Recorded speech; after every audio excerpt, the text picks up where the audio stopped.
cerquita de Mercedes, a tu santuario llegué.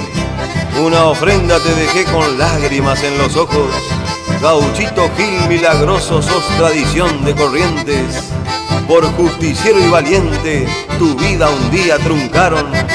Sin embargo no apagaron la esperanza de tu gente, que con fe son muy creyentes y cada 8 de enero son fervientes promeseros y agradecidos por siempre.